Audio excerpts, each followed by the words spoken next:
aujourd'hui faire des boutures de géranium. Ça, ce sont les géraniums de cette année qui ont bien fleuri.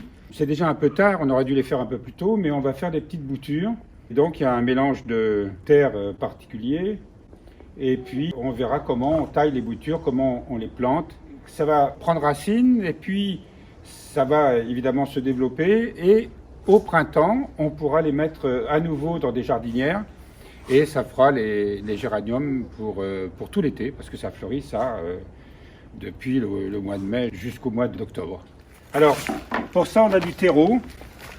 On fait un petit mélange d'une terre spéciale bouturage. Ensuite, on ajoute un peu de terreau de rempotage.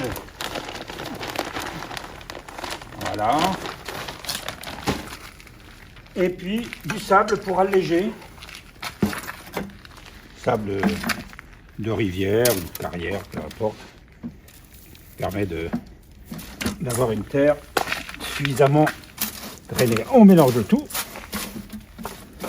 Voilà, il faut bien mélanger pour que les trois sortes de matières soient bien intégrées les unes aux autres. Voilà. Et maintenant, on va remplir une jardinière. Il faut pour ça que je mette 2 morceaux d'ardoise pour boucher les trous. Vous voyez, il y a des trous, évidemment, qui permettent, quand on arrose, que l'eau ne stagne pas au fond, mais qu'elle puisse s'écouler. Voilà, donc on bouche les trous et on met la terre de bouturage.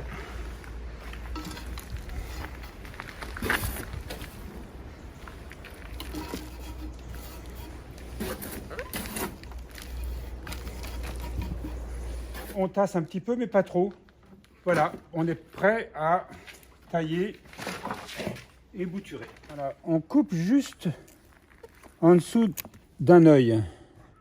On voit ici, il y a là c'est à chaque œil que les nouvelles pousses vont pousser. Donc on taille l'excédent. Alors ce qu'on fait, c'est qu'on enlève les grandes feuilles. Ensuite, on va repiquer. Là, on n'a pas besoin de laisser beaucoup d'espace. Hein. Il faut que ça prenne racine simplement. On replantera tout ça au printemps. Par exemple, il faut vraiment couper les feuilles, les grandes feuilles.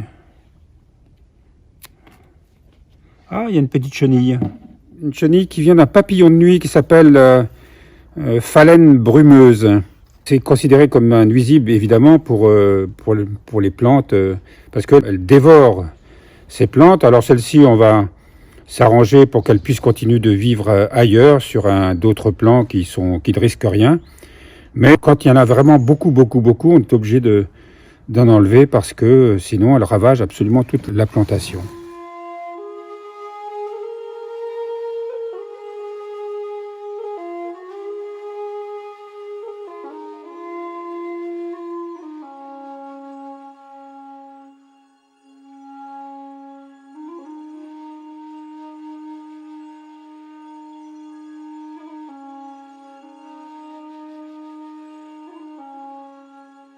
Voilà pour le premier bac.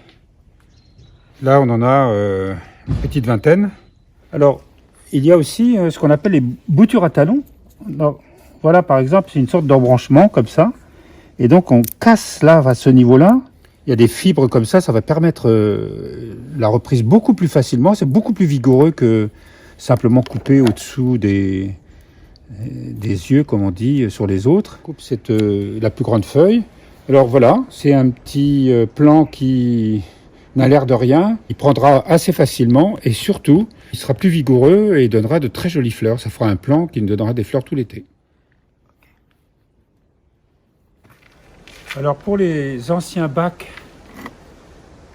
avec les vieilles souches, les vieilles racines, donc on les conserve bien sûr parce que ceux-là, par exemple, c'est leur 3e année.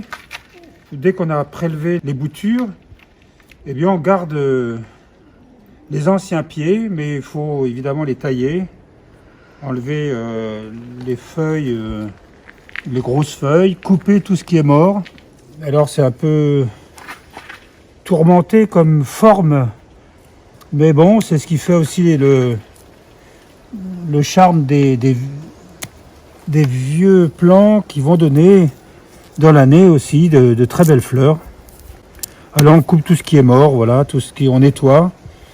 Ensuite on va gratter la surface, on va enlever 2-3 cm de terre, puis on va rajouter un mélange qui est une fumure en même temps qui va permettre de faire redémarrer, d'aider à redémarrer les plants.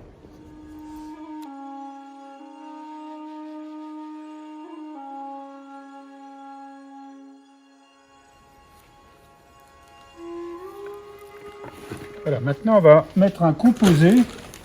Il y a du fumier mûr d'âne qui a 3 ans, de la magnésie et du sable.